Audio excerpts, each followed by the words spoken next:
En las riberas del Éufrates, donde el agua arrastra historias más antiguas que el tiempo, se alzó una ciudad que pretendió tocar el cielo.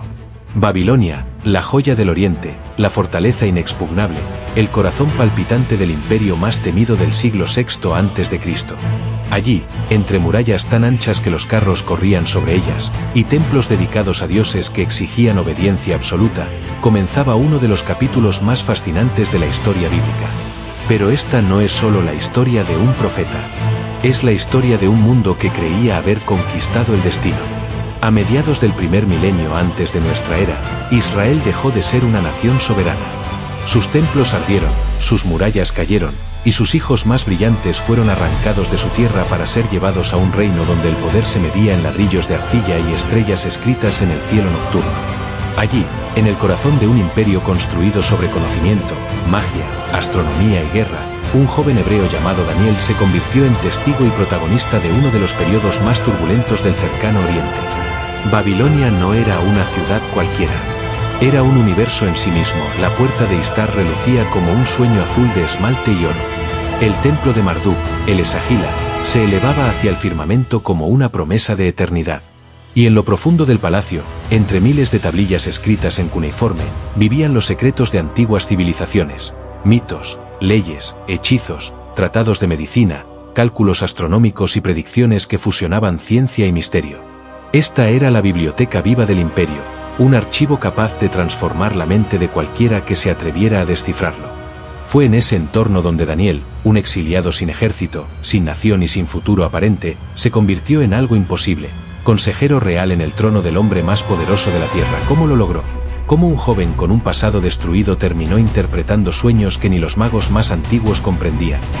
¿Y cómo sobrevivió a la caída de un imperio y al nacimiento de otro? Porque Daniel no vivió una sola era, vivió dos. Fue testigo de la locura de Nabucodonosor, del esplendor babilónico, del orgullo que enloquece a los reyes.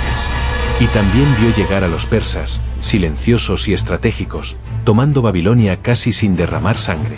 Vio templos caer, pergaminos quemarse, y tronos cambiar de manos mientras él permanecía en pie, intocable, guiado por algo que superaba cualquier poder político. Este documental no solo explorará la vida de Daniel. Explorará un continuo choque entre fuerzas, imperios contra profetas, reyes contra revelación, ciencia contra visión divina, destino humano contra la escritura eternamente viva. A lo largo de estas secciones, viajaremos por calles antiguas reconstruidas por arqueólogos modernos. Oiremos resonar el eco del hebreo mezclado con el acadio. Leeremos palabras inscritas en paredes que anunciaron la caída de un reino entero. Nos sumergiremos en sueños que predijeron épocas futuras y que aún hoy, 2500 años después, siguen generando debate. Daniel es uno de los pocos personajes que sobrevivió a todos sus imperios y su mensaje, escondido entre relatos de fieras, hornos, estrellas y ángeles, sigue hablándonos hoy sobre un misterio que ninguna civilización ha podido dominar, el destino humano. Porque Babilonia cayó, Persia cayó, y todos los imperios, incluso los que parecían eternos, terminaron escuchando la misma sentencia escrita con fuego invisible. Pero Daniel permaneció. En las llanuras de Sinar, donde los antiguos relatos dicen que el hombre intentó construir una torre para tocar el cielo, surgió una ciudad que parecía la encarnación de ese sueño prohibido. Babilonia no era solo una capital, era una declaración de grandeza, un desafío lanzado al universo y a los dioses que lo habitaban. Cuando Daniel llegó allí como exiliado, lo primero que vio no fue un trono, ni un ejército, ni un rey, lo que vio fue poder hecho piedra. Las murallas impresionaban incluso desde kilómetros de distancia. Heródoto afirmaría siglos más tarde que eran tan colosales que 2 carros podían correr sobre ellas sin tocarse.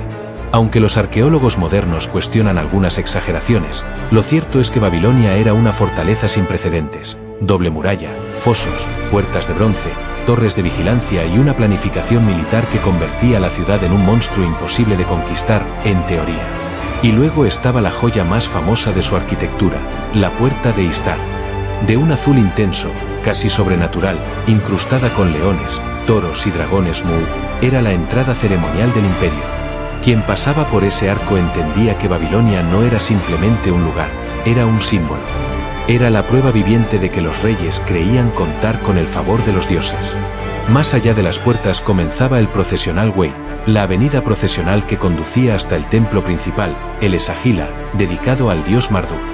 Aquí la religión y la política se entrelazaban de forma inseparable. Marduk no era un dios entre muchos, era el garante del orden universal, el juez de los reyes, el protector del destino. Su templo, coronado por el gran zigurate Temenanki, proyectaba una sombra sobre toda la ciudad, recordando que Babilonia era tanto una capital terrenal como un centro cósmico según su propia cosmovisión. Pero lo que realmente distinguía a Babilonia no eran solo sus edificios. Era su cultura, su obsesión por registrar, calcular, observar y controlar.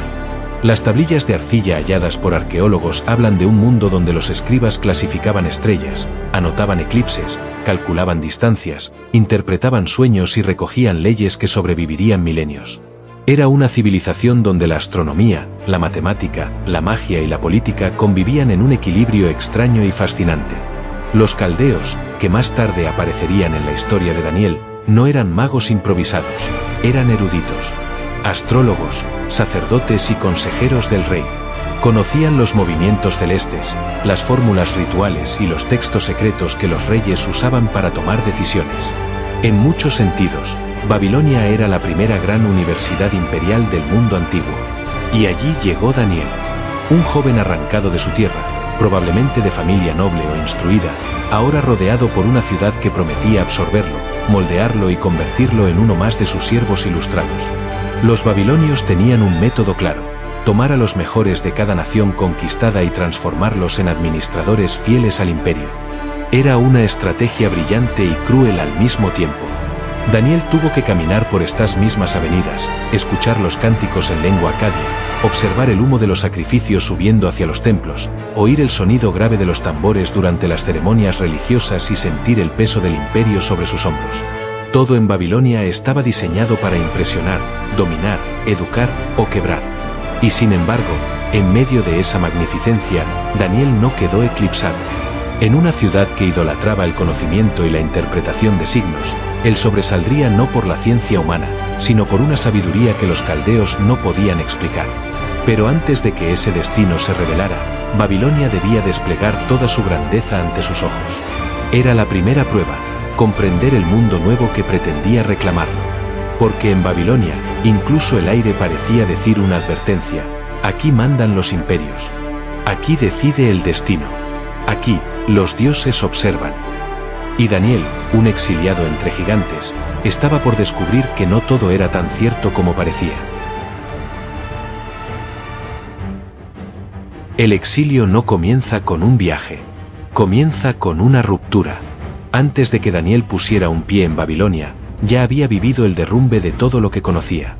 Jerusalén, la ciudad donde el cielo parecía rozar los tejados y donde el templo brillaba como el corazón de una nación, cayó bajo el peso del ejército babilónico como si fuese una llama apagada por el viento. Para los hebreos, no era solo la pérdida de una capital, era la sensación devastadora de que Dios los había abandonado, o de que ellos habían fallado a Dios. Nabucodonosor II no destruyó Jerusalén en un acto impulsivo. Lo hizo en fases, con una estrategia calculada. Primero capturó a los nobles, a los jóvenes prometedores, a los hijos de las familias más influyentes. Entre ellos estaba Daniel.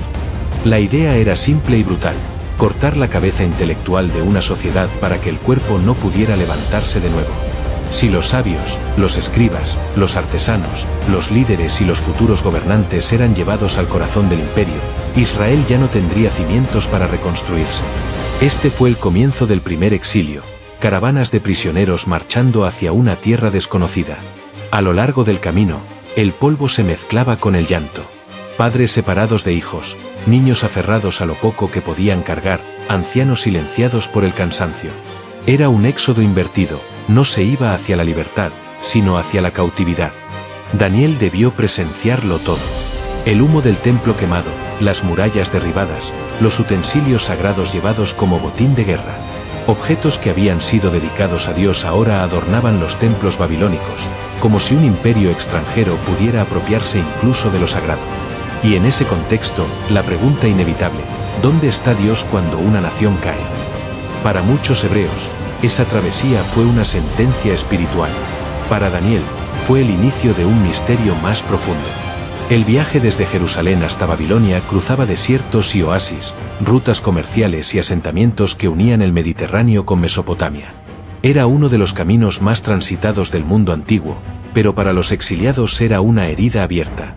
A lo largo de las noches, bajo un cielo que parecía infinito, debieron preguntarse si volverían a ver su tierra o si sus nombres desaparecerían en el polvo del imperio. Una vez en Babilonia, comenzó la segunda fase del exilio, la adaptación forzada. Los babilonios no eran solo conquistadores militares, eran ingenieros sociales. Sabían que para dominar a otros pueblos debían controlar sus mentes. Cambiaban sus nombres, su identidad, su educación. Daniel pasó a llamarse Belsasar, un nombre que invocaba la protección de un dios extranjero. Ananías, Misael y Azarías recibieron nombres que honraban a deidades babilónicas. Era un acto de borrado cultural cuidadosamente calculado. Sin embargo, el exilio también generó resistencia. Los hebreos comenzaron a reconstruir su fe, lejos del templo. Nacieron nuevas formas de oración, nuevos rituales, nuevas esperanzas. La identidad dejó de depender de un edificio y pasó a depender de la memoria. Si me olvido de ti, Jerusalén, decía un salmo nacido del dolor. En esta nueva etapa, la fe se hizo más profunda porque ya no tenía muros que la sostuvieran. Solo tenía corazón. Daniel y sus amigos se enfrentaron al dilema que cada exiliado conoce: debemos adaptarnos para sobrevivir o resistir para no desaparecer. En su caso, eligieron ambas cosas. Aprendieron la lengua de los babilonios, estudiaron su sabiduría, participaron en el sistema imperial, pero no renunciaron a su identidad. Comer de la mesa del rey, por ejemplo, significaba someterse por completo al orden babilónico. Daniel decidió que ese sería su límite. Y ese pequeño acto de rebeldía espiritual cambió su destino. El exilio, más que una derrota, se convirtió en el escenario donde Daniel demostraría que un hombre puede estar rodeado por un imperio y aún así no pertenecerle. Que un pueblo puede perder su tierra sin perder su alma. Porque el exilio no solo destruye, también revela. Y en Babilonia, lo que se revelaría a través de Daniel no sería el poder del rey, sino el poder de un Dios que no abandona a los que caminan en tierra extraña. Cuando Daniel cruzó por primera vez los patios del Palacio Real, no entró a un lugar de castigo, sino al centro intelectual más poderoso de toda Mesopotamia. Allí, entre columnas, patios y archivos silenciosos, comenzaba la parte más misteriosa del exilio, la formación en la Escuela de los Caldeos, una institución donde ciencia, magia, política y religión se fusionaban en un único sistema de conocimiento. Babilonia no era solo una ciudad que dominaba con ejército, dominaba con ideas. El imperio se sostenía en un orden cósmico que debía ser interpretado constantemente. Y para eso existía la élite de los caldeos, sabios especializados en astronomía, astrología, matemáticas, literatura, rituales, incantaciones y análisis de presagios. Nada ocurría por casualidad. Cada eclipse, cada sueño, cada movimiento en el cielo era leído como un mensaje divino que podía influir en decisiones políticas. Los jóvenes exiliados que demostraban inteligencia, belleza, disciplina o habilidades administrativas eran seleccionados para ser entrenados allí. Daniel y sus 3 compañeros fueron elegidos porque Babilonia buscaba lo mejor de lo mejor, jóvenes capaces de absorber el sistema imperial y convertirse en líderes útiles para el rey. El programa era intenso y duraba 3 años. No era una escuela, era una transformación cultural diseñada para reescribir la identidad de los estudiantes. Los caldeos enseñaban primero las lenguas del imperio, el acadio, el arameo diplomático y la escritura cuneiforme. Daniel debía aprender a leer tablillas de arcilla llenas de símbolos que llevaban miles de años en uso. Era como aprender el ADN de la civilización. Luego venían las matemáticas, tablas de multiplicar, divisiones hexagesimales, geometría aplicada a la astronomía. Lo que hoy llamamos horóscopos tenía su origen aquí, en listas enormes de presagios asociados a las estrellas. Pero la escuela de los caldeos guardaba algo aún más enigmático: las bibliotecas reales. En habitaciones protegidas por escribas y asistentes, miles de tablillas se apilaban en estantes de barro.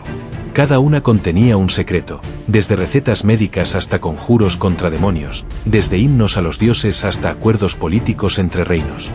Entre estas tablillas estaba recopilada la sabiduría del mundo antiguo. Para Daniel, que provenía de una cultura centrada en la Torá, debió ser un choque. Ahí se enseñaba que el universo era gobernado por una compleja red de deidades, cada una con funciones específicas, que el destino podía ser leído en el hígado de un animal sacrificado, que el lenguaje de los astros era la clave para predecir victorias y derrotas. Era una cosmovisión sofisticada, pero ajena a lo que él había aprendido desde niño. Los instructores babilonios no solo transmitían conocimientos, moldeaban mentalidades. Querían que los estudiantes entendieran el mundo como Babilonia lo entendía. Que confiaran en los dioses del imperio, que se vieran a sí mismos como instrumentos de la grandeza real. La comida del rey, la nueva ropa, los nuevos nombres, la educación, cada elemento formaba parte del mismo propósito, convertir a exiliados en funcionarios leales. Y, sin embargo, algo sorprendente ocurrió. Daniel y sus amigos sobresalieron sin ceder su identidad. Mientras otros se adaptaban gustosamente al lujo y al prestigio de la corte, ellos mantuvieron discretas prácticas que preservaban su fe. Rechazaron alimentos que consideraban impuros. Oraron en secreto. Se mantuvieron fieles a su Dios mientras aprendían los caminos de un imperio que los quería absorber. Esta tensión entre adaptación y fidelidad es clave para entender su historia. Daniel aprendió la ciencia babilónica, pero no fue poseído por ella. Comprendió sus astrologías, pero no creyó en ellas. Leyó tablillas de magia, pero no se inclinó ante sus dioses. En un mundo donde el conocimiento era un arma política, él se convirtió en una figura singular, un sabio entrenado por Babilonia que no pertenecía a Babilonia. Al final del periodo de formación, Daniel y sus compañeros fueron examinados por Nabucodonosor. Y según el libro de Daniel, no se encontró entre todos los estudiantes ninguno que se les comparara. Su sabiduría superaba incluso a la de los magos y astrólogos del imperio. Era el comienzo de algo impensado. Un exiliado hebreo se convertiría en consejero del rey más poderoso del mundo. Pero la escuela de los caldeos solo fue el inicio. La verdadera prueba se acercaba en la forma de un sueño imposible que ni los sabios del imperio podían descifrar. En los palacios de Babilonia, donde los muros estaban cubiertos de leones dorados y los jardines colgaban como nubes de verdor sobre la piedra, Nabucodonosor solía dormir rodeado de riqueza incomparable. Sin embargo, incluso los reyes más poderosos tienen noches en que el sueño se vuelve enemigo. En una de esas noches, mientras el imperio se extendía firme desde el Golfo Pérsico hasta Egipto, un sueño perturbó al monarca de tal manera que se despertó con el corazón golpeando en el pecho. No era un sueño cualquiera. Era una visión que parecía venir de un lugar donde los dioses hablaban en silencio. Nabucodonosor llamó a sus magos, a sus adivinos, a los caldeos y a los astrólogos. Les exigió no solo interpretar su sueño, sino también decirle cuál había sido el sueño, sin que él lo mencionara. No confiaba en explicaciones inventadas, no quería palabras bonitas ni teorías elaboradas, quería la verdad. Quería una certeza que ni la ciencia ni la magia de Babilonia podían garantizar. Los sabios temblaron. Ningún rey en la historia había pedido algo semejante. Solo los dioses podrían revelar lo que el rey exige, respondieron, y ellos no viven entre los hombres. Era una confesión que, sin querer, revelaba la impotencia de la élite intelectual del imperio. Furioso, Nabucodonosor ordenó ejecutar a todos los sabios de Babilonia. La sentencia incluía a Daniel y a sus compañeros, aunque ellos no habían participado en la consulta. Las calles del imperio se llenaron de rumores oscuros. El rey había perdido la razón, los dioses estaban enviando señales ominosas, algo terrible se aproximaba. Fue entonces cuando Daniel pidió audiencia.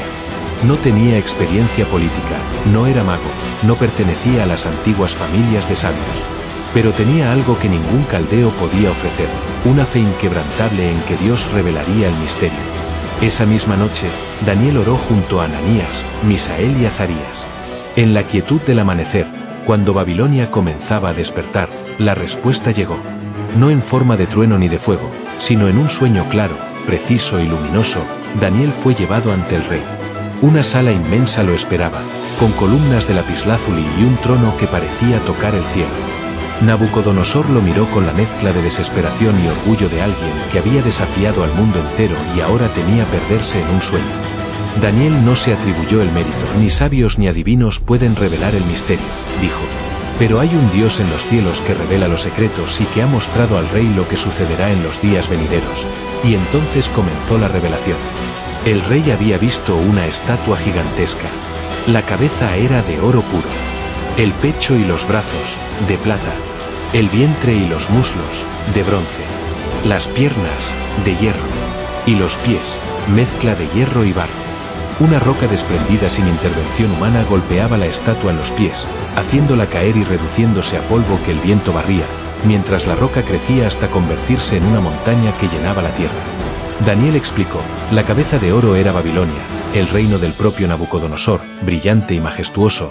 La plata representaba al reino que vendría después, Persia, el bronce, a un tercer imperio que dominaría el mundo.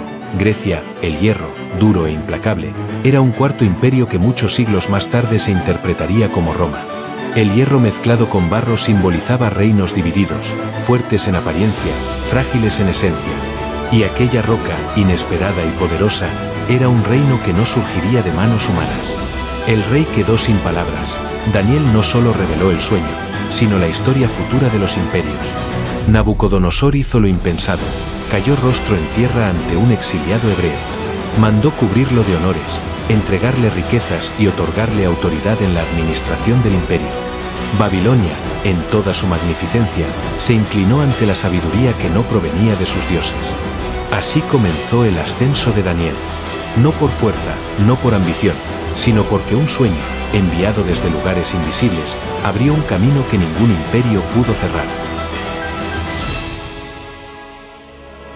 En el esplendor de Babilonia, donde cada ladrillo pretendía eternidad y cada torre desafiaba al cielo, había un hombre que creía haber alcanzado la cima del mundo, Nabucodonosor II. Con sus conquistas, su riqueza y sus obras monumentales, se veía a sí mismo como el arquitecto de un destino invencible.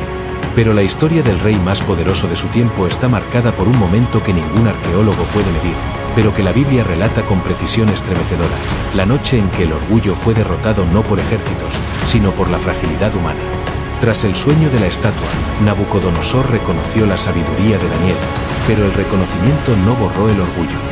Babilonia era su obra maestra.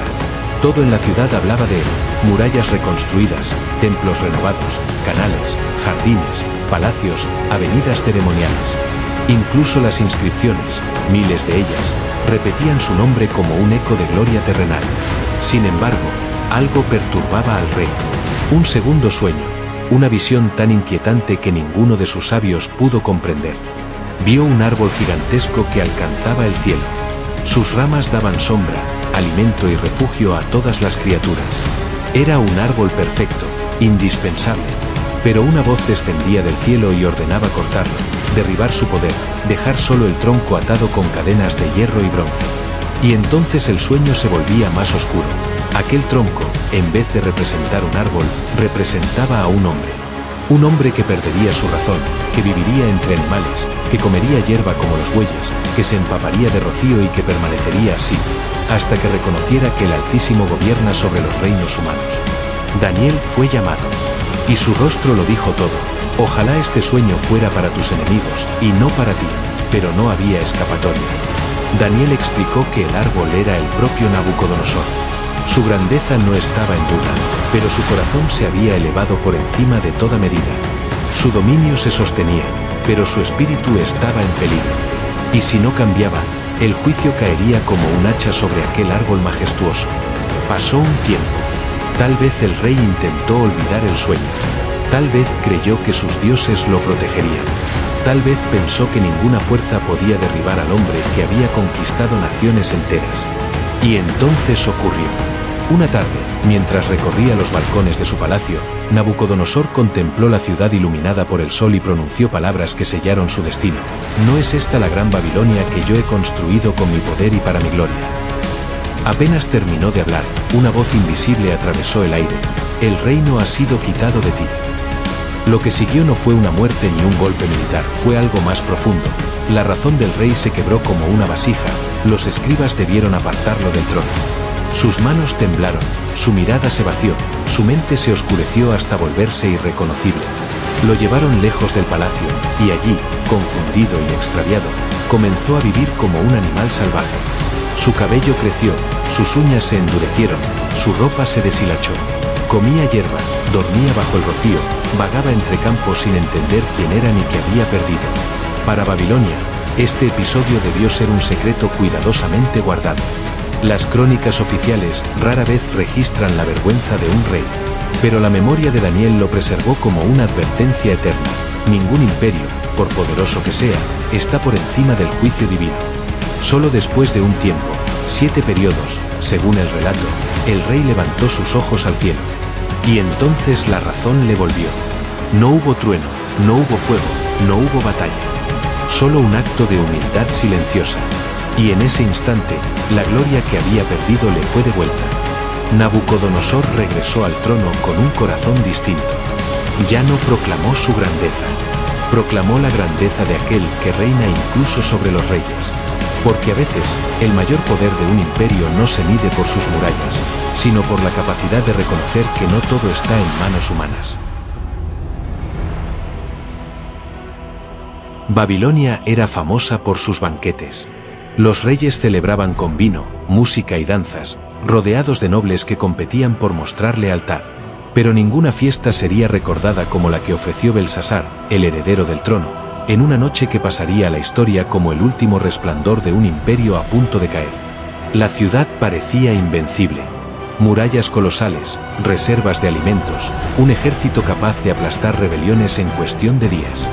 Belsasar, confiado en la fortaleza de Babilonia, organizó un banquete para 1000 de sus nobles.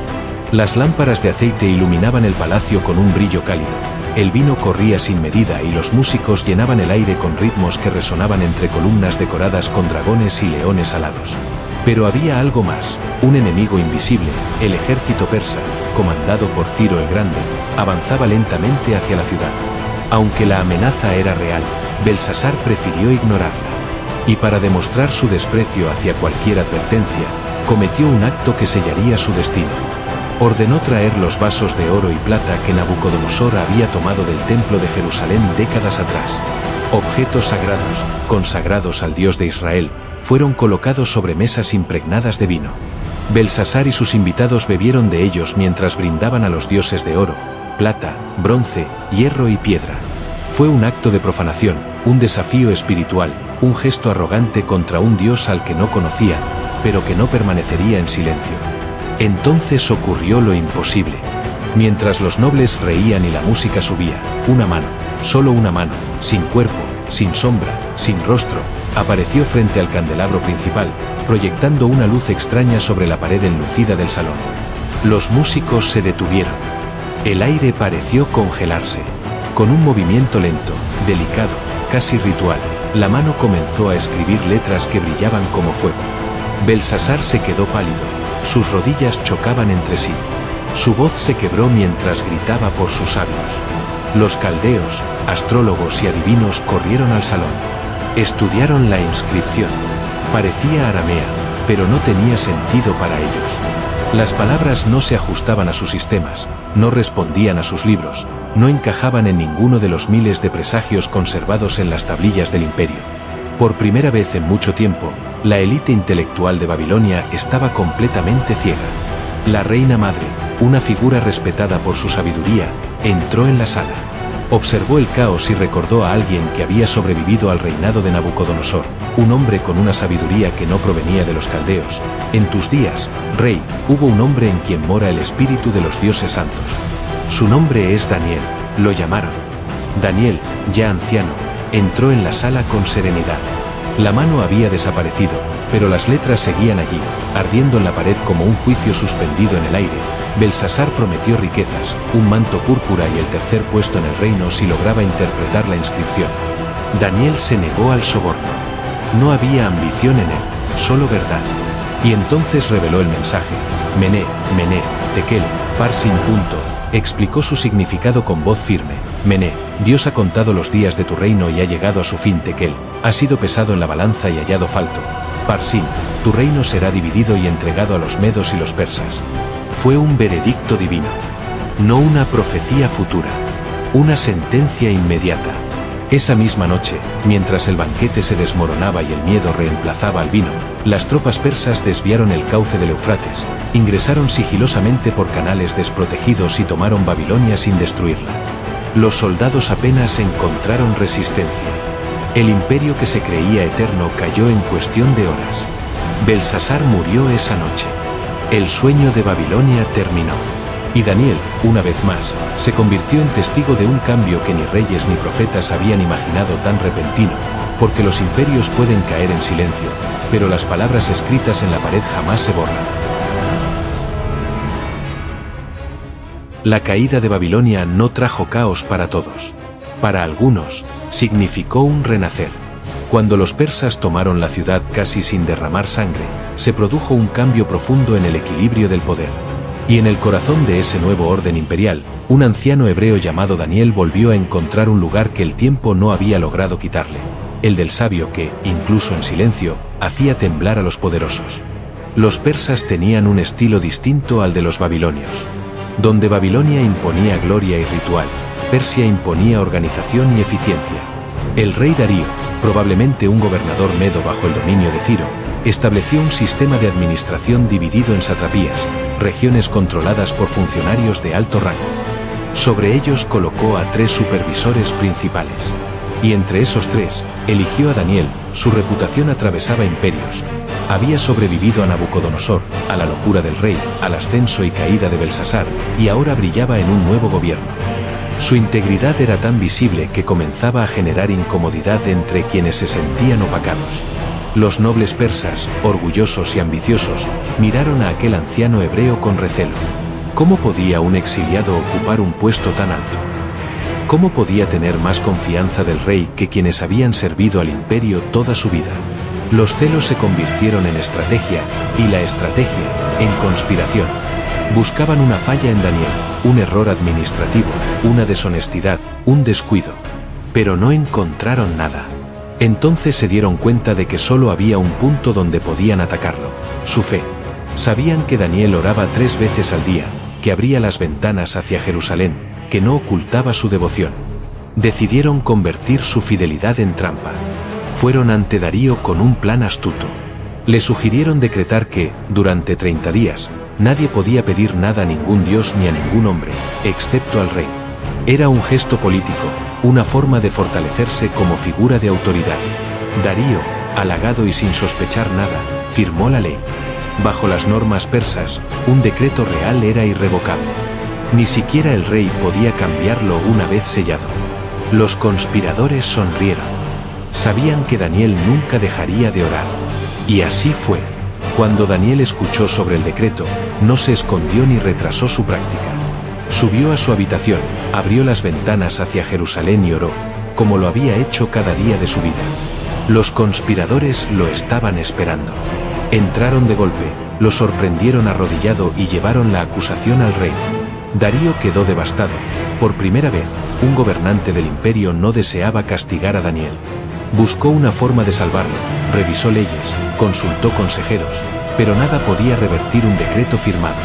Al anochecer, con el corazón pesado, ordenó que Daniel fuera llevado al foso donde los leones del palacio eran alimentados y entrenados.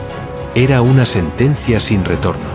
Antes de que lo arrojaran dentro, el rey pronunció palabras que revelaban su angustia. Tu Dios, a quien sirves continuamente, Él te librará. Era un deseo, una súplica, tal vez una oración disfrazada. La piedra fue puesta sobre la entrada del foso y sellada con los anillos reales. La noche cayó sobre Persia, pero para Daniel no hubo oscuridad, hubo silencio, un silencio que guardaba un secreto. Darío no pudo dormir. No quiso música, ni compañía, ni alimento, esperó el amanecer temiendo enfrentar lo inevitable. Cuando la primera luz pintó de oro los muros del palacio, corrió hacia el foso, ordenó quitar la piedra y, con una voz quebrada, gritó: Daniel, siervo del Dios viviente, ¿pudo tu Dios librarte de los leones? Una respuesta surgió de la profundidad. Mi Dios envió a su ángel y cerró la boca de los leones. Daniel salió indemne. Los leones, que habían sido símbolos de muerte, se convirtieron en guardianes involuntarios. Darío proclamó un decreto nuevo: que el Dios de Daniel no era como los demás dioses, que su reino no se acabaría, y que sus maravillas cruzaban imperios y generaciones. Porque la fe no detuvo a los leones. La fe abrió un camino donde ningún imperio podía cerrar la puerta. Los reyes pasaban, los imperios se transformaban, pero Daniel continuaba.